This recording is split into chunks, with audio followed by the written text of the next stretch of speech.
क्या आपको पता है कि भगवान कृष्ण की नगरी को द्वारका में बसाने की क्यों जरूरत पड़ी? क्या गुजरात का द्वारका शहर एक कल्पना है या हकीकत?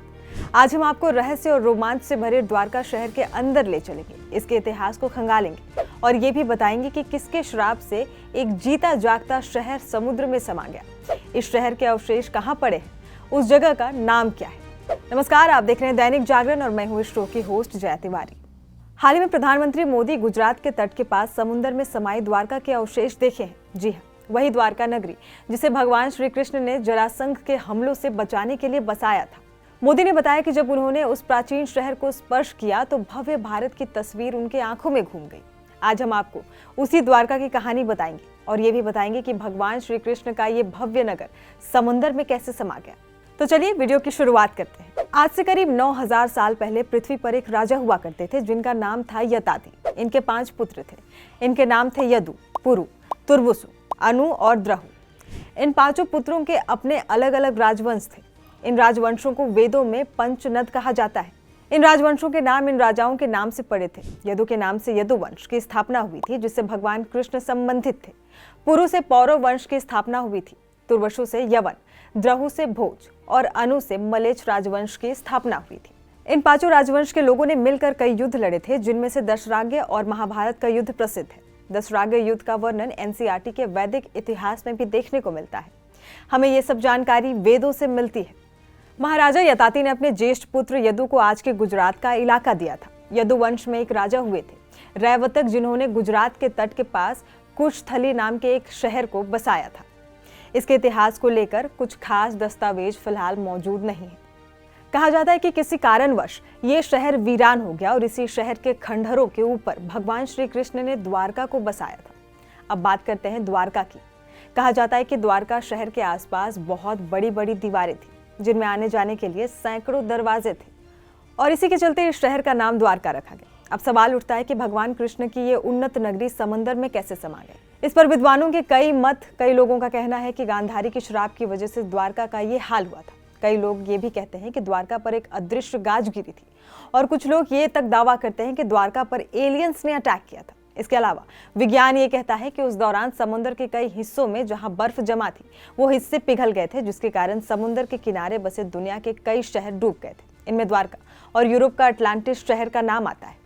इसके बाद द्वारका का भारत के इतिहास में कोई जिक्र नहीं मिलता है। लोगों को ऐसा लगता है कि द्वारका शहर एक काल्पनिक शहर है जिसको लेकर सिर्फ कहानियां प्रचलित हैं। लेकिन 1970 में हड़कंप तब मचा जब भारतीय वायुसेना के विमानों ने इस इलाके में उड़ान भरते हुए नोटिस किया कि इस इलाके में समुद्र के अंदर किसी अज्ञात शहर के खंडहर मौजूद है। इसके बाद 1970 के जामनगर गजेटियर में इसका उल्लेख किया गया। तब जाकर दुनिया के सामने ये जानकारी सामने आई। 1979 से 1980 के बीच मैसूर के प्रोफेसर राव ने समुद्र के अंदर इस इलाके में खोज चालू की और इस खोज में द्वारका के कई अवशेष मिले। समुद्र में 560 मीटर लंबी एक दीवार मिली। इसके साथ ही वहां पर 1528 ईसा पूर्व से 3000 ईसा पूर्व के बर्तन भी मिले। इसके बाद भारतीय पुरातत्व विभाग ने उस पूरे इलाके में कई खोजें की जिसमें बर्तन, मंदिर और मूर्तियों से लेकर कई ऐसी चीजें मिली जिससे साफ संकेत मिलता है कि यहाँ पर कोई प्राचीन उन्नत शहर मौजूद था। प्रधानमंत्री नरेंद्र मोदी ने पानी के भीतर इस शहर की यात्रा करके एक बार फिर इस जगह और इसके इतिहास को खंगालने पर मजबूर कर दिया है। आज सुबह ही मुझे ऐसा एक और अनुभव हुआ। मैंने वो पल बिताए जो जीवन भर मेरे साथ रहने वाले हैं। मैंने गहरे समुद्र के भीतर जाकर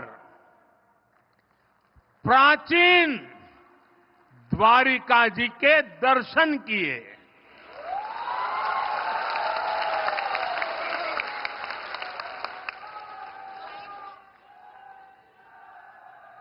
पुरातत्व के जानकारों ने समंदर में समाई उस द्वारिका के बारे में काफी कुछ लिखा है।